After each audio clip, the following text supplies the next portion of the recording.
recording. ओम सदाशिवसमारंभां श्रीशंकराचार्यमध्यमाम् अस्मदाचार्यपर्यन्तां वन्दे गुरुपरम्पराम्। ध्येयं सदा परिभवग्नमभीष्टदोहं तीर्थास्पदं शिवविरञ्चिनुतं शरण्यं विद्यार्थिहं प्रणतपालभवाब्धिपोतम् वन्दे महापुरुषते चरणारविन्दं सच्चिदानन्दरूपाय विश्वोत्पत्त्यादिहेतवे तापत्रयविनाशाय श्रीकृष्णाय वयं नमः। आप सभी का स्वागत है आज की हमारी शास्त्र अध्ययन की कक्षा में, जहां हम अध्ययन कर रहे हैं महाभारत।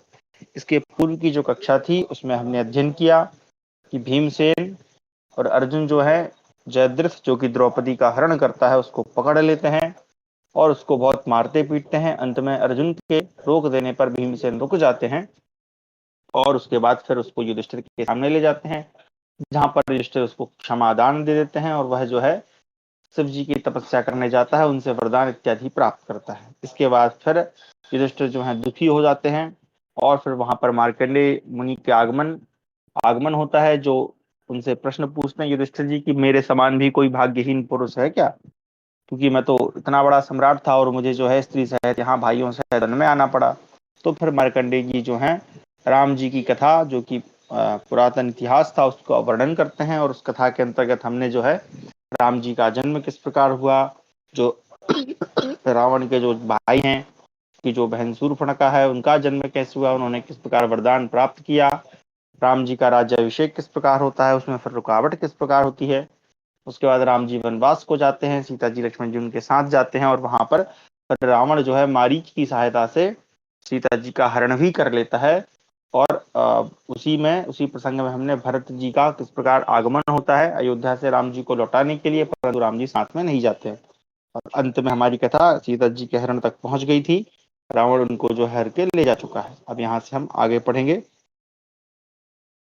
मैं स्क्रीन शेयर करता हूँ।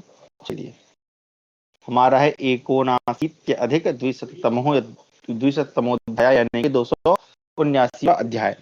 रावण द्वारा जटायु का वध, श्री राम द्वारा उसका अंत्येष्टि संस्कार, कबंध का वध तथा उसके दिव्य स्वरूप से वार्तालाप।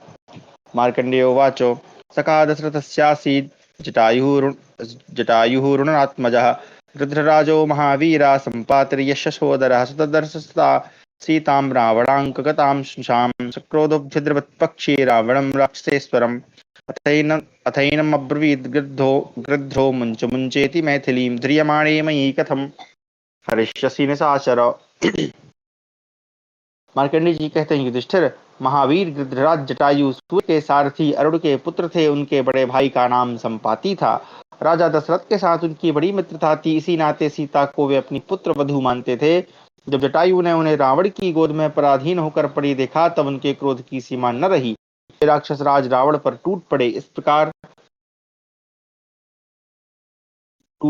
प्रकार और वे बोले, निशाचर, मिथिलेश कुमारी को छोड़ दे। मेरे जीते जी तू उन्हें कैसे हर ले जाएगा? यदि मेरी पुत्र वधू सीता को तू नहीं छोड़ेगा तो मेरे हाथ से जीवित नहीं बच सकेगा। ऐसा कहकर जटायु ने अपने नखों से राक्षस राज रावण को बहुत घायल कर दिया। उन्होंने पंखों और चोंच से मार मार कर उसके सैकड़ों घाव कर दिए। रावण का सारा शरीर जर्जर हो गया तथा देह से रक्त की धाराएं बह चली, मानो पर्वत अनेक झरनों से आर्द्र हो रहा हो। श्री रामचंद्र जी का प्रिय एवं हित चाहने वाले जटायु को इस प्रकार चोट करते देख रावण ने तलवार लेकर उन पक्षीराज के दोनों पंख काट डाले। बादलों को भेदने वाले पर्वत शिखर के समान गृध्रराज जटायु को घायल करके रावण पुनः सीता को गोद में लिए हुए आकाश मार्ग से चल दिया। विदेह कुमारी सीता जहां जहां कोई आश्रम, सरोवर या नदी देखती, वहां वहां अपना कोई न कोई आभूषण गिरा देती थी। आगे जाने पर उन्होंने एक पर्वत के शिखर पर बैठे हुए 5 श्रेष्ठ वानरों को देखा। वहां उन बुद्धिमती देवी ने अपना एक अत्यंत दिव्य वस्त्र गिरा दिया। वह सुंदर पीले रंग का वस्त्र आकाश में उड़ता हुआ उन 5 वानरों के मध्य भाग में जा गिरा, मानो मेघों के बीच में विद्युत प्रकट हो गई हो। आकाशचारी पक्षी की भांति आकाशगामी रावण थोड़े ही समय में अपना तय करके लंका के निकट जा पहुंचा। उसने दूर से ही अपनी रमणीय एवं मनोहरपुरी को देखा। जो अनेक दरवाजों से सुशोभित हो रही थी। साक्षात विश्वकर्मा ने उस पुरी का निर्माण किया था। वह सबोर से चार दीवारी तथा खाइयों द्वारा घिरी हुई थी। राक्षस राज रावण ने सीता के साथ उसी लंकापुरी में प्रवेश किया। इस प्रकार सीता का अपहरण हो जाने पर बुद्धिमान श्री रामचंद्र जी का उस महामृग रूप मार कर लौटे। उस समय मार्ग में उन्हें लक्ष्मण दिखाई दिए। भाई को देखकर श्री राम ने उन्हें कोसते हुए कहा, लक्ष्मण, राक्षसों से भरे हुए इस घोर जंगल में जानकी को अकेली छोड़कर तुम यहाँ कैसे चले आए? मृगरूपधारी राक्षस मुझे आश्रम से दूर खींच लाया और भाई भी आश्रम को अरक्षित छोड़कर मेरे पास आ गया। यह सोचते हुए श्री रामचंद्र जी मन ही मन संतप्त हो उठे। उपयुक्त रूप से लक्ष्मण की निंदा करते हुए श्री रामचंद्र जी तुरंत उनके पास आ गए और कहने लगे, लक्ष्मण, मैं देखता हूँ सीता जीवित भी है या नहीं। तब लक्ष्मण ने सीता की वे सारी अनुचित एवं आक्षेपपूर्ण बातें, जिन्हें उन्होंने अंत में कहा था, कह सुनाई। श्री रामचंद्र जी का शोकाग्नि से दग्ध हो रहा था। वे शीघ्रता पूर्वक आश्रम की ओर बढ़े। मार्ग में उन्हें पर्वताकार गृध्रराज जटायु दिखाई दिए, जो रावण के हाथ से घायल हुए पड़े थे। लक्ष्मण सहित श्री राम ने उन्हें राक्षस समझकर अपने प्रबल धनुष को खींचा और उन पर धावा कर दिया। तब तेजस्वी जटायु ने साथ श्री राम लक्ष्मण दोनों भाइयों से कहा, आप दोनों का भला हो, मैं राजा दशरथ का मित्र गृध्रराज जटायु हूँ। उनकी ये बातें सुनकर उन्होंने अपने सुंदर धनुष उतार कर हाथ में ले लिए और परस्पर पूछने लगे, यह कौन है जो हमारे पिता का नाम परिचय दे रहा है? तदनंतर उन्होंने आसपास देखा, जटायु के दोनों पंख कटे हुए हैं। गृध्र ने बताया कि सीता को छुड़ाने के लिए युद्ध करते समय मैं रावण के हाथ से अत्यंत घायल कर दिया गया हूँ। रामचंद्र जी ने जटायु से पूछा, रावण किस दिशा की ओर गया है? गृध्र ने सिर हिलाकर संकेत से दक्षिण दिशा बताई और अपने प्राण त्याग दिए। उनके संकेत के अनुसार दक्षिण दिशा समझ लेने के पश्चात श्री रामचंद्र जी ने पिता के मित्र होने के नाते जटायु को आदर देते हुए उनका विधि पूर्वक अंत्येष्टि संस्कार किया। तदनंतर आश्रम पर पहुंचकर उन्होंने देखा कि उसकी चटाई बाहर हुई है, कुटी उजाड़ हो गई है, घर सूना पड़ा है, कलश फूटे पड़े हैं और सारे आश्रम में सैकड़ों गीदड़ भरे हुए हैं। सीता का अपहरण हो जाने से दोनों भाइयों को बड़ी वेदना हुई। वे दुख और शोक में डूब गए। फिर शत्रुओं को संताप देने वाले श्री राम और लक्ष्मण दंडकारण्य से दक्षिण दिशा की ओर चल दिए। उस विशाल वन में श्री राम ने देखा कि मृगों के झुंड सबोर भाग रहे हैं। वन जंतुओं का भयंकर शब्द ऐसा जान पड़ता था मानो वहां सबोर दावानल फैल रहा हो। उससे भयभीत हुए प्राणी आर्तनाद कर रहे हों। दो ही घड़ी उन दोनों भाइयों ने देखा, सामने एक कबंध यानी धड़ प्रकट हुआ, जो देखने में अत्यंत भयंकर है। वह मेघ के समान काला और पर्वत के समान विशालकाय था। साखू की शाखा के समान उसकी उसके कंधे और बड़ी बड़ी भुजाएं थीं। उसकी चौड़ी छाती में दो बड़ी बड़ी आंखें चमक रही थीं और लंबे से पेट में बहुत बड़ा मुख दिखाई दे रहा था। वह एक राक्षस था। उसने सहसा आकर लक्ष्मण का एक हाथ पकड़ लिया। भारत, यह देख सुमित्रा नंदन लक्ष्मण तत्काल बहुत दुखी हो गए। जिस ओर उस राक्षस का मुख था उसी ओर वे खिंचे चले जा रहे थे। तब श्री राम की ओर देखकर वे अत्यंत विषादग्रस्त होकर बोले, भैया देखिए, मेरी यह क्या अवस्था हो रही है। विदेह कुमारी का अपहरण, मेरा इस प्रकार समय में विपत्तिग्रस्त होना, आपका राज्य से निर्वासन तथा पिताजी की मृत्यु, इस प्रकार संकट पर संकट आता जा रहा है। जान पड़ता है जब आप सीता के साथ अयोध्या में लौटकर पिता पितामहों की परंपरा से प्राप्त हुए इस भूमंडल के राज्य पर प्रतिष्ठित होंगे, उस समय मैं आपका दर्शन न कर सकूंगा। जो लोग कुश, लाजा और समीपत्र आदि के द्वारा राज्य पर अभिषिक्त हुए, आप आर्य के मेघों के आवरण से रहित शरतकालीन चंद्रमा के समान मनोहर मुख का दर्शन करेंगे, वे धन्य हैं। बुद्धिमान लक्ष्मण इस प्रकार भांति भांति से विलाप करने लगे। भगवान श्री राम घबराहट के समय भी नहीं घबराते थे। उन्होंने लक्ष्मण से कहा, नरश्रेष्ठ, तुम खेद न करो। मेरे रहते यह राक्षस कोई चीज नहीं है। इससे तुम्हें कोई हानि नहीं पहुंच सकती। तुम इसकी दाहिनी बाह काट डालो, मैं बाईं भुजा काट रहा हूँ। इस प्रकार कहते हुए श्री रामचंद्र जी ने अत्यंत तीखी तलवार से उस राक्षस की एक बाह तिल के पौधे के तरह काट गिराई। तदनंतर बलवान सुमित्रानंदन लक्ष्मण ने भी अपनी खड्ग से उसकी दाहिनी बाह काट डाली और अपने भाई श्री राम को खड़ा देखकर उन्होंने उसकी पसली पर भी बड़े जोर से प्रहार किया। फिर तो वह महान राक्षस कबंध प्राण शून्य होकर पृथ्वी पर गिर पड़ा। उसकी देह से एक दिव्य रूपधारी पुरुष निकलकर आकाश में खड़ा दिखाई दिया। वह सूर्य के समान दैदीप्यमान हो रहा था। तब कुशल वक्ता भगवान श्री राम ने उससे पूछा, तुम कौन हो? अपना परिचय दो। मेरे पूछने पर अपनी इच्छा के अनुसार बताओ। यह कैसी अद्भुत एवं आश्चर्यमयी घटना प्रतीत हो रही है? उसने कहा, राजन, मैं विश्वावसु नामक गंधर्व हूँ। एक ब्राह्मण के शाप से इस राक्षस योनि में आ गया था। लंकावासी राक्षस राज रावण ने आपकी पत्नी सीता का अपहरण किया है। आप वानर राज सुग्रीव से मिलिए, वे आपकी सहायता करेंगे। यह थोड़ी ही दूर पर पवित्र जल से भरा हुआ पंपा सरोवर है, जिसमें हंस और कारंडव आदि पक्षी चहक रहे हैं। वह सरोवर ऋष्यमुख पर्वत से सटा हुआ है। वहीं अपने 4 मंत्रियों तथा स्वर्णमालाधारी वानरराज बाली के भाई सुग्रीव निवास करते हैं। उनसे मिलकर आप अपने दुख का कारण बताइए। उनका शील स्वभाव आपके ही समान है, वे निश्चय ही आपकी सहायता करेंगे। मैं तो इतना ही कह सकता हूँ कि आपकी जनक नंदिनी सीता से अवश्य भेंट होगी। वानरराज सुग्रीव को रावण के घर का पता निश्चय ही ज्ञात है। ऐसा कहकर वह महातेजस्वी दिव्य पुरुष वहीं अंतर्निहित हो गया। वीरवर श्री राम और लक्ष्मण दोनों को उसके दर्शन और वार्तालाप से बड़ा विस्मय हुआ। इस प्रकार 279वां अध्याय समाप्त हुआ। 280वां अध्याय राम और सुग्रीव की मित्रता, बाली और सुग्रीव का युद्ध, श्री राम के द्वारा बाली का वध तथा लंका की अशोक वाटिका में राक्षसों द्वारा डराई हुई सीता को त्रिजटा का आश्वासन। मार्कंडेय उवाच तो विदुरे नलिनीं प्रभूत कमलोत्पलां सीताहरण दुःखार्ता पंपां रामः समासदत् मारुतेन सीतेन सुखेनामृतगन्धिना सेव्यमानो वने तस्मिन् जगाम मनसा प्रियां विललापसराजेन्द्रस्तत्र कान्ताम् अनुस्मरन् कामबाणाभिसंतप्ता सौमित्रिः तमथाब्रवीत्। मार्कंडेय जी कहते हैं, युधिष्ठिर, तदनंतर सीता हरण के दुख से पीड़ित हो श्री रामचंद्र जी पंपा सरोवर पर गए, जो वहां से थोड़ी ही दूर पर था। उसमें बहुत से कमल और उत्पल खिले हुए थे। उस वन में अमृत की सुगंध लिए मंद गति से प्रवाहित होने वाली सुखद शीतल वायु का स्पर्श पाकर श्री रामचंद्र जी मन ही मन अपनी प्रिया सीता का चिंतन करने लगे। अपनी प्राण वल्लभा का बारंबार स्मरण करके कामवाण से संतप्त हुए से महाराज श्री राम विलाप करने लगे। उस समय सुमित्रा नंदन लक्ष्मण ने कहा, मानद, मन पर काबू रखने वाले तथा वृद्धों के समान संयम नियम से रहने वाले पुरुष को जैसे कोई रोग नहीं छू सकता, उसी प्रकार आपको ऐसे दैन्य भाव का स्पर्श होना उचित नहीं जान पड़ता। आपको सीता तथा उनका अपहरण करने वाले रावण का समाचार मिल ही गया है। अब आप अपने पुरुषार्थ और बुद्धि बल से जानकी को प्राप्त कीजिए। हम दोनों यहाँ से वानरराज सुग्रीव के पास चलें, जो ऋष्यमुख पर्वत के शिखर पर रहते हैं। मैं आपका शिष्य, सेवक और सहायक हूँ। मेरे रहते आपको धैर्य रखना चाहिए। इस प्रकार लक्ष्मण द्वारा अनेक प्रकार के वचनों से धैर्य दिलाए जाने पर श्री रामचंद्र जी स्वस्थ हुए और आवश्यक कार्य में लग गए। उन्होंने पंपा सरोवर के जल में स्नान करके पितरों का तर्पण किया। उन दोनों वीर भ्राता श्री राम और लक्ष्मण ने वहां से प्रस्थान किया।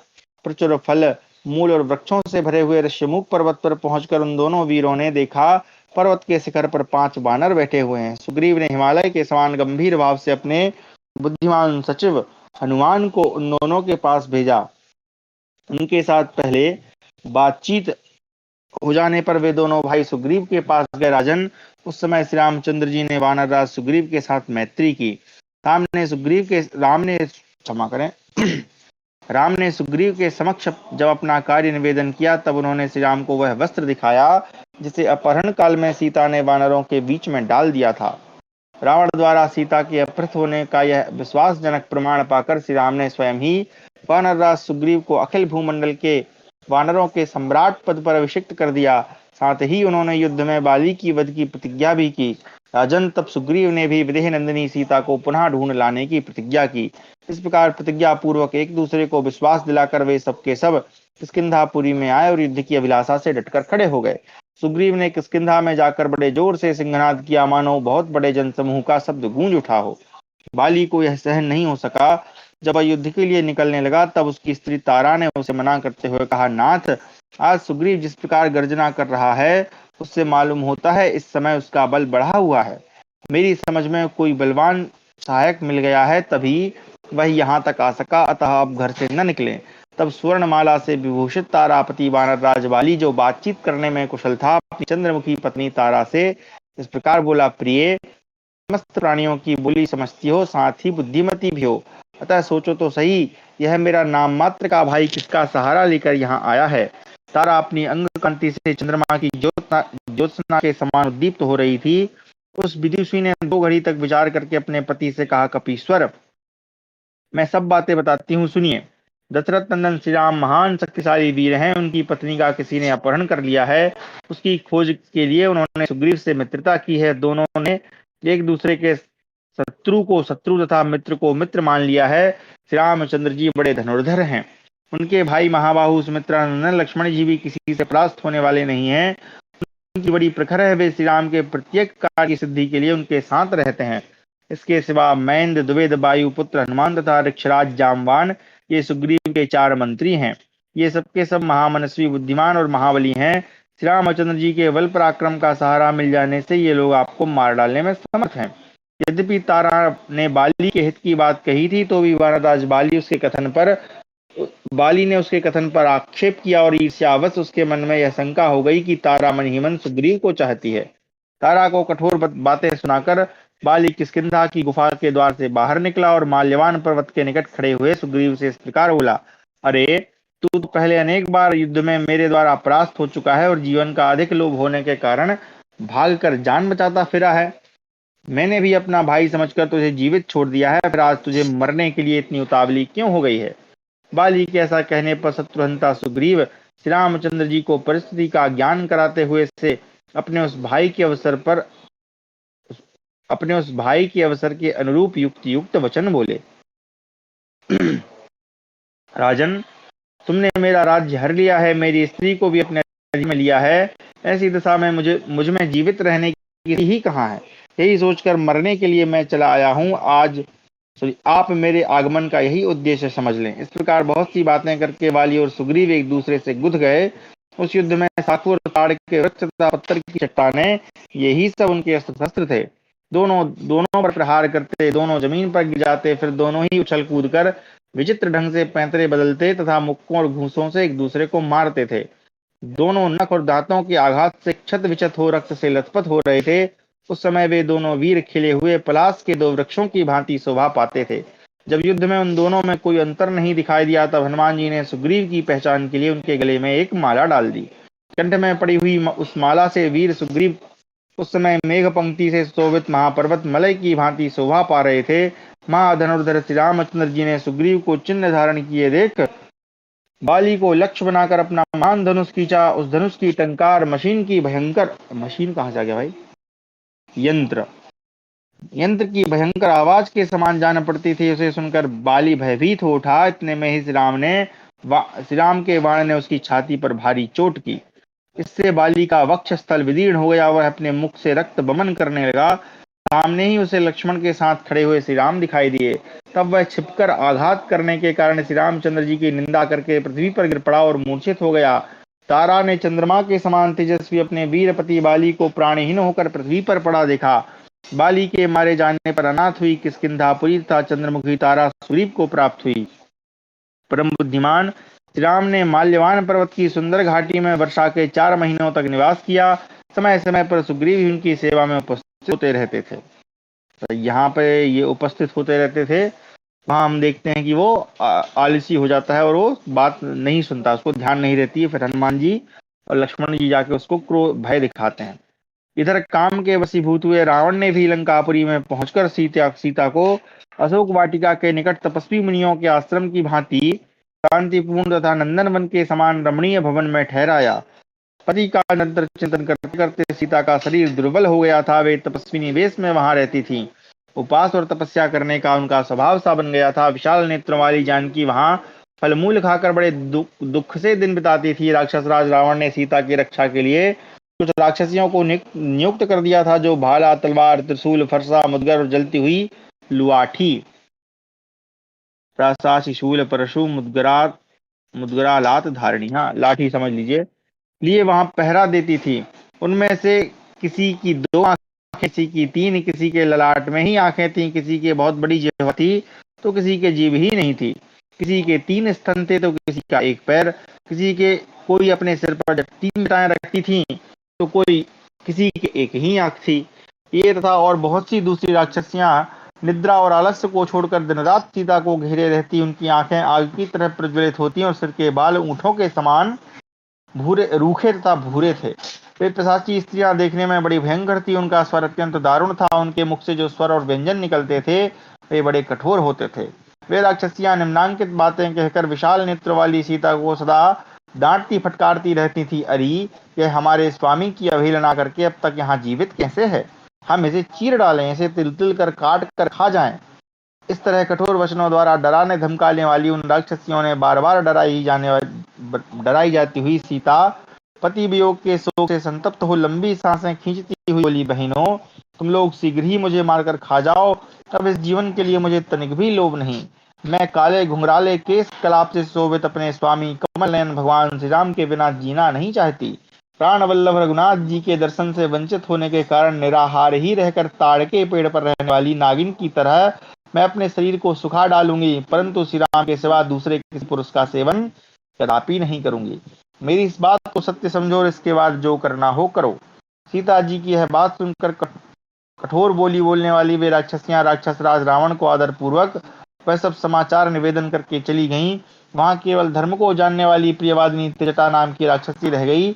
अन्य सब राक्षसियों के चले जाने पर उसने सीता को सांत्वना देते हुए कहा, सखी सीते, मैं तुमसे एक बात कहूंगी, तुम मुझ पर विश्वास करो। बामोरू, तुम भय छोड़ो और मेरी यह बात सुनो। यहाँ अविंध्य नाम से प्रसिद्ध एक बुद्धिमान वृद्ध और श्रेष्ठ राक्षस रहते हैं, जो सदा श्री रामचंद्र जी के हित का चिंतन करते रहते हैं।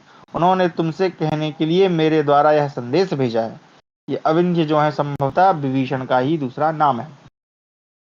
उनका कहना है कि त्रिजटे, तुम मेरी ओर से सीता को समझा बुझाकर संतुष्ट करके यह कहना कि तुम्हारे स्वामी महाबली श्री राम लक्ष्मण सहित सकुशल हैं। श्री राम रघुनाथ जी ने इंद्रतुल्य तेजस्वी वानराज सुग्रीव के साथ मैत्री की है और तुम्हें यहाँ से छुड़ाने के लिए उद्योग आरंभ कर दिया है।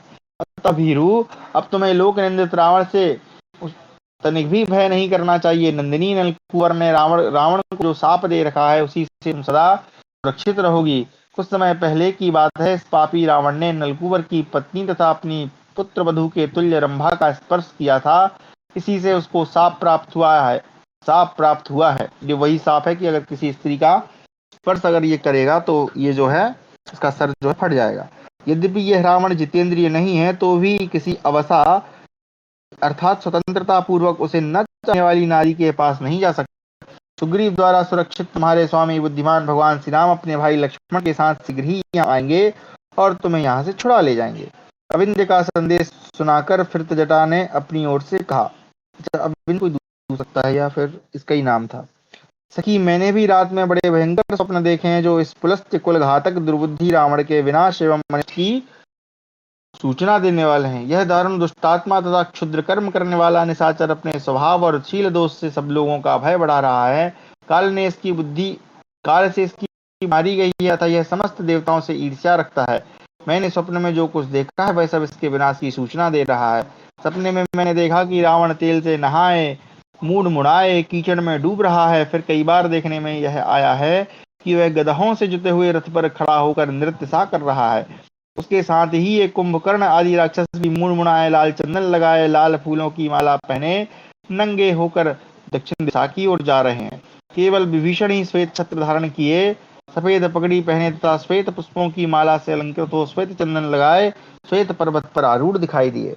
इनके चारों मंत्री क्या हो गया भाई इनके चारों मंत्री भी श्वेत पुष्पमाला और चंदन से चर्चित हो श्वेत पर्वत के शिखर पर बैठे थे। अतः विभीषण के साथ वे भी आने वाले भय से मुक्त हो जाएंगे। स्वप्न में मुझे यह भी दिखाई दिया कि भगवान श्री राम के बाणों से समुद्र सहित सारी पृथ्वी आच्छादित हो गई है। अतः यह निश्चित है कि तुम्हारे पतिदेव अपने सूर्य से समस्त भूमंडल को परिपूर्ण कर देंगे। इसी तरह मैंने लक्ष्मण को भी देखा, वे हट के ढेर पर बैठे हुए मधु मिश्रित खीर हैं और ऐसा जान पड़ता है कि मानो वे समस्त दिशाओं को दग्ध कर देना चाहते हैं। सपने में मैंने तुमको भी कई बार देखा, तुम्हारे सारे अंग खून से तर हो रहे थे। तुम रोती हुई उत्तर दिशा की ओर जा रही थी और एक व्याघ्र तुम्हारी रक्षा कर रहा था। विजय नंदिनी सीते, इस सपने से यही प्रतीत होता है कि तुम शीघ्र ही अपने स्वामी से मिलकर हर्ष का अनुभव करोगी। भाई लक्ष्मण सहित श्री रामचंद्र जी से तुम्हारी अवश्य भेंट होगी, इसमें अब अधिक विलंब नहीं है। त्रिजटा की यह बात सुनकर मृग शावक से नेत्रों वाली सीता को पुनः पतिदेव से मिलने की आशा बन गई। इतने में ही अत्यंत क्रूर स्वभाव वाली वे भयंकर पिशाचनियां रावण के दरबार से वहां लौट कर आई। आकर उन्होंने देखा सीता त्रिजटा के साथ पूर्ववत अपने स्थान पर बैठी है। इस प्रकार हमारा 280वां अध्याय समाप्त हुआ। 281वां अध्याय रावण और सीता का संवाद। मार्कंडेय उवाच तस्तां भर्तृशोकार्तां दीनां मनिलवासशं मणिशेषाभ्यलङ्कारां रुदतीं च पतिव्रतां राक्षसीभिरुपास्यान्तीं समासेनां शिलातले रावणः कामबाणार्तो ददर्शोपस ददर्शोपस ददर्शोपससर्प च देवदानव गंधर्व यक्ष किं पुरुषैयुधि अजितो अजितो शोक बनिकाम यो कंदर्प पीड़ितः।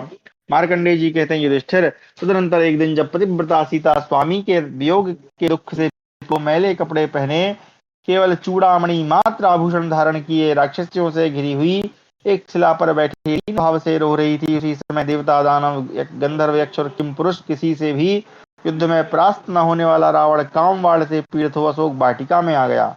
वहां उसने सीता को देखा और काम वेदना से व्यथित होकर वह उनके समीप चला गया। रावण ने दिव्य वस्त्र धारण कर रखे थे, उसके कानों में सुंदर मणिमय कुंडल झलक रहे थे। वह विचित्र माला और मुकुट पहने मूर्तिमान वसंत के समान शोभा संपन्न जान पड़ता था।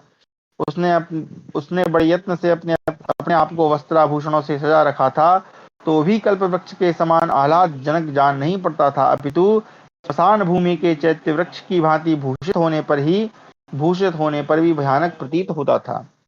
सूक्ष्म कटिबंध प्रदेश वाली सीता के समीप खड़ा हुआ वह राक्षस रोहिणी नक्षत्र के निकट पहुंचे हुए शनैश्चर ग्रह के समान भयंकर दिखाई देता था। कामदेव के बाणों से घायल हुआ रावण मृगी के समान भयभीत हुई उस सुंदरी अबला को संबोधित करके इस प्रकार बोला, सीते, आज तक तुमने जो अपने पति पर इतना अनुग्रह दिखाया यह बहुत हुआ। तनवंगी, अब मुझ पर कृपा करो जिससे तुम्हें श्रृंगार धारण कराया जाए। वरारोहे, मुझे अंगीकार करो और बहुमूल्य वस्त्राभूषणों से भूषित हो मेरी सब स्त्रियों में श्रेष्ठ तथा सुंदर पटरानी बनो। मेरे महल में देवताओं की कन्याएं, गंधर्वों की युवती स्त्रियां, दानव किशोरियां तथा दैत्यों की रमणियां भी मेरी भार्याओं के रूप में विद्यमान हैं। 14 करोड़ पिशाच मेरी आज्ञा के अधीन रहते हैं। इनसे दूने नरभक्षी राक्षस मेरे सेवक हैं जो अत्यंत भयंकर कर्म करने वाले हैं। इसकी अपेक्षा तिगुनी संख्या मेरे आज्ञा पालक यक्षों की है। यक्षों में से कुछ ही मेरे भाई धनाध्यक्ष की सेवा में रहते हैं। भद्रे बामोरु, जब मैं मधुपान की गोष्ठी में बैठता हूँ उस समय मेरे भाई की ही भांति मेरी सेवा में भी गंधर्वों सहित अप्सराएं उपस्थित होती हैं। मैं भी कुबेर के ही समान साक्षात ब्रह्मर्षि विश्रवा मुनि का पुत्र हूँ। इंद्र, यम, वरुण और कुबेर, इन 4 लोकपालों के सिवा 5वें लोकपाल के रूप में मेरा श्रेय सर्वत्र फैला हुआ है। भामिनी, देवराज इंद्र की भांति मुझे भी दिव्य भक्ष्य भोज्य पदार्थ तथा नाना प्रकार के पेय रस उपलब्ध होते हैं। सुस्त्रोणी, वनवास का कष्ट प्रदान करने वाले तुम्हारे पूर्वकृत दुष्कर्म की समाप्ति हो जानी चाहिए, इसके लिए तुम मंदोदरी की भांति मेरी भार्या हो जाओ। रावण के ऐसा कहने पर परम सुंदर जांघों से शोभित पति को ही देवता मानने वाली विदेह राजकुमारी सुमुखी सीता अपना मुख फेर कर, कैसे पलट रहा है, एक सेकंड रुकिएगा, चालू था, 1 मिनट रुका। रावण के ऐसा कहने पर परम सुंदर जांघों से शोभित पति को ही देवता मानने वाली विदेह राजकुमारी सुमुखी सीता अपना मुंह फेर कर तिनके की ओट करके राक्षसों के लिए अमंगल सूचक आंसुओं द्वारा अपने पीन एवं उन्नत स्तनों को निरंतर भिगोती हुई उस नीच निशाचर से इस प्रकार बोली, राक्षस राज, तुम्हारे मुख से ऐसी दुखदायिनी बातें अनेक बार निकलती हैं और मुझ अभागिनी को वे सारी बातें बार बार सुन पड़ती हैं। भद्रसुख ही है, हाँ, भद्रसुख, तुम्हारा भला हो, तुम अपना मन मेरी ओर से हटा लो। मैं पराई स्त्री हूँ, पतिव्रता हूँ, तुम कभी किसी तरह मुझे नहीं पा सकते। एक दीन मानव कन्या होने के कारण मैं तुम जैसे निशाचर की भार्या होने योग्य नहीं हूँ। मुझ विवश अबला को बलपूर्वक अपमानित करके तुम्हें क्या सुख मिलेगा। तुम्हारे पिता ब्राह्मण हैं, ब्रह्मा से उत्पन्न होने के कारण ही वे ब्रह्मा के समान हैं। तुम भी लोकपालों के समान हो, फिर धर्म का पालन क्यों नहीं करते। महेश्वर के सखा राजराज धनाध्यक्ष प्रभु कुबेर को अपना भाई बता रहे हो, तो भी यहाँ ऐसा बर्ताव करते हुए तुम्हें लज्जा क्यों नहीं आती। ऐसा कहकर तनमंगी सीता अपनी गर्दन और मुख को कपड़े से ढक कर फूट फूट कर रोने लगी। उस समय छाती धड़कने के कारण उसके स्तन कांप रहे थे। अच्छी तरह रोती हुई भामिनी सीता के मस्तक पर बंधी हुई स्निग्ध असित एवं विशाल वेणी, यानी उनकी जो चोटी है, काली नागिन के समान दिखाई देती। सीता के मुख से अत्यंत निष्ठुर वचन सुनकर और उनके द्वारा कोरा उत्तर पाकर भी दुर्बुद्धि रावण पुनः इस प्रकार कहने लगा, सीते, भले ही कामदेव मेरे शरीर को पीड़ा देता रहे, परंतु मैं तुम जैसी मनोहर मुस्कान वाली सुंदर युवती को राजी किए बिना तुम्हारे साथ समागम नहीं करूंगा। तुम आज भी उस मनुष्य राम के प्रति ही जो हम लोगों का आहार है अनुराग दिखाती जा रही हो।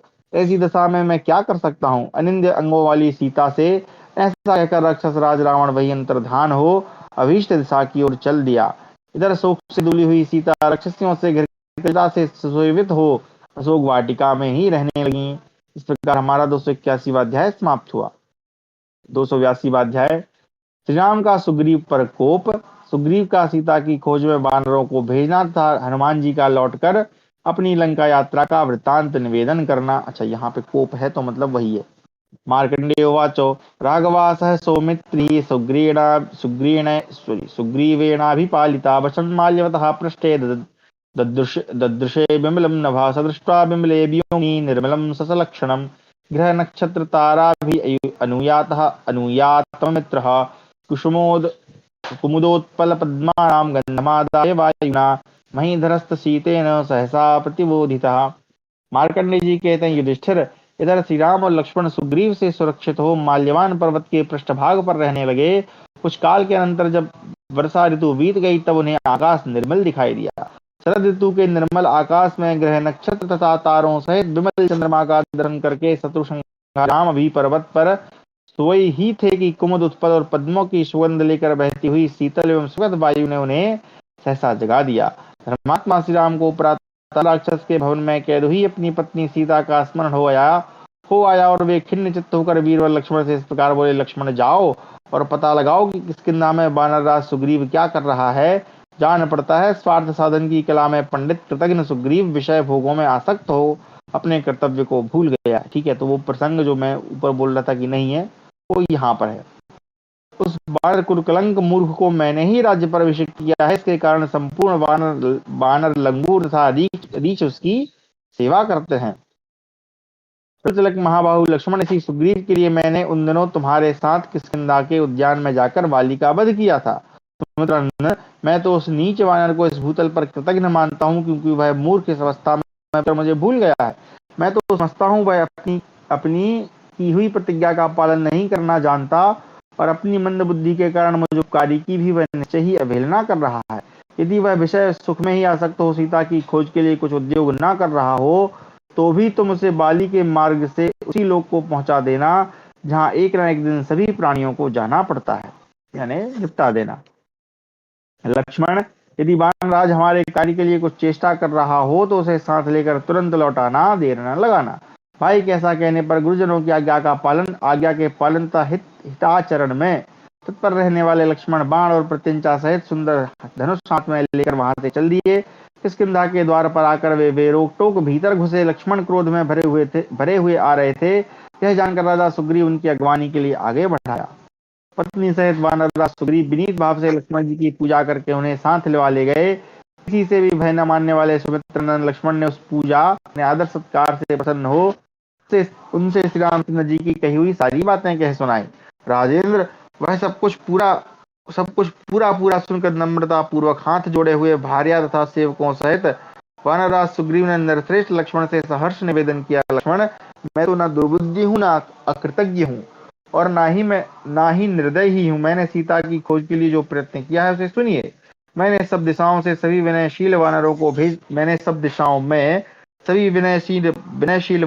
भेज दिया है। उसके लिए 1 महीने के अंदर ही लौट आने का समय निश्चित कर दिया है। वीर वे सब लोग वन पर्वत ग्राम नगर तथा आकरों सहित समुद्र बसना इस सारी पृथ्वी पर सीता की खोज करेंगे। वह 1 मास जिसके समाप्त होने तक वानरों को लौट आना है 5 रात में पूरा हो जाएगा। तत्पश्चात आप श्री रामचंद्र जी के साथ सीता का अत्यंत प्रिय समाचार सुनेंगे। वीर वे सब लोग, अच्छा ये तो हो गया। बुद्धिमान वानरराज सुग्रीव के ऐसा कहने पर उदार हृदय वाले लक्ष्मण ने रोष त्याग कर उनकी भूरी भूरी प्रशंसा की। तत्पश्चात वे सुग्रीव को साथ लेकर माल्यवान पर्वत के पृष्ठभाग में रहने वाले श्री रामचंद्र जी के पास गए। वहां उन्होंने बताया कि सीता का अनुसंधान कार्य आरंभ हो गया है। इसके बाद मास पूर्ण होने पर 3 दिशाओं की खोज करके सहस्त्रों वानर प्रमुख वहां आए। केवल वे ही नहीं आए जो दक्षिण दिशा में पता लगाने गए थे। आए हुए वानरों ने श्री रामचंद्र जी को बताया कि समुद्र से घिरी हुई सारी पृथ्वी हमने देख डाली, परंतु कहीं भी सीता अथवा रावण का दर्शन नहीं हुआ।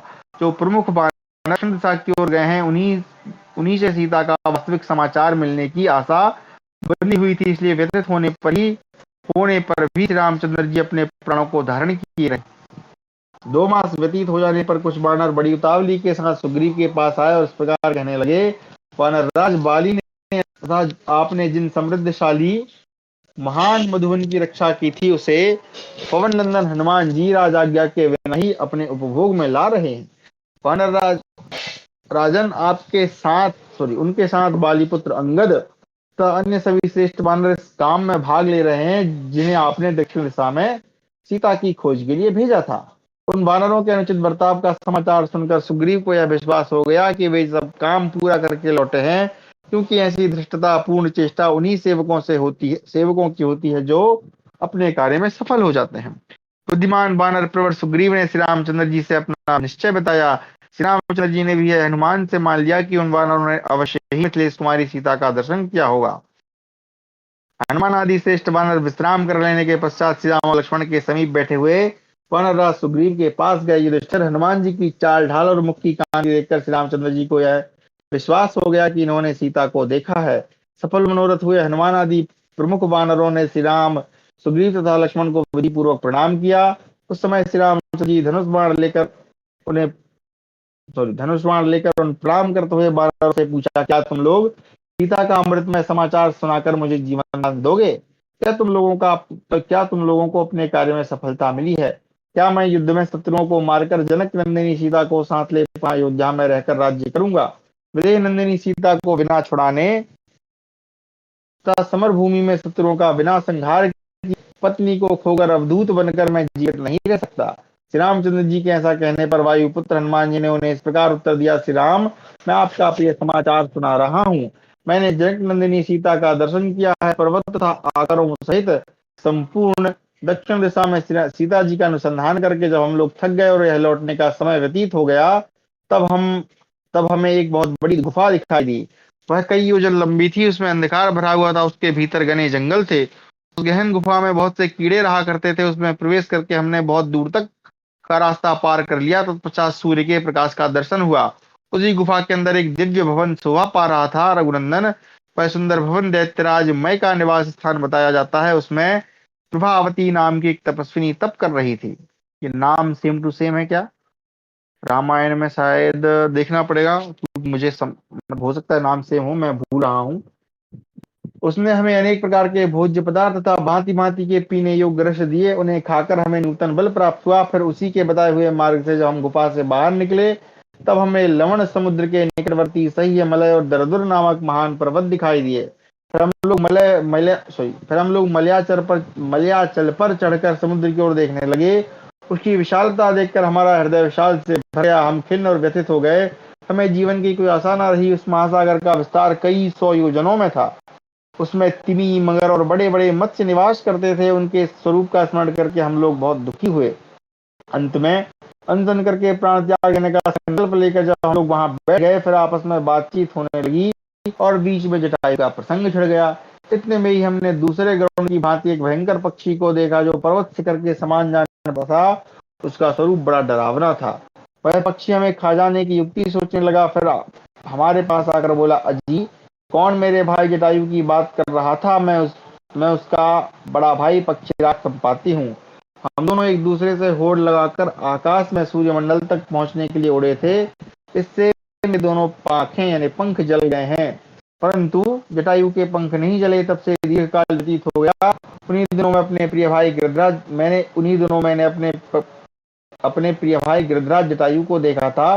पंख जल जाने से मैं इसी महान पर्वत पर गिर पड़ा।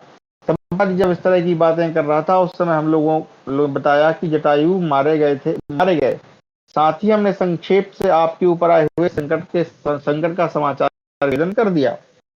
राजन, यह अत्यंत प्रिय वृतांत सुनकर उस संपाति के मन में बड़ा खेद हुआ। उसने उस नाम लोगों से पूछा, श्रेष्ठ वानरगण, वे श्री राम कौन है, सीता कैसी है, जटायु किस प्रकार मारे गए? ये सब बातें मैं विस्तार पूर्वक सुनना चाहता हूँ। तब मैंने संपाति के समक्ष आप पर संकट आने का सारा वृत्तांत और अपने आमरण का कारण विस्तार पूर्वक बताया। तब पक्षीराज संपाति ने अपने निम्नांकित वचन द्वारा हमें उत्साहित करके उठाया। वानरों, मैं रावण को जानता हूँ। उसकी महापुरी लंका भी मैंने देखी है। वह समुद्र के उस पार त्रिकूट गिरी की कंदरा में बसी है। विजय कुमारी सीता अवश्य वही होंगी। इस विषय में मुझे कोई अन्यथा विचार नहीं हो रहा।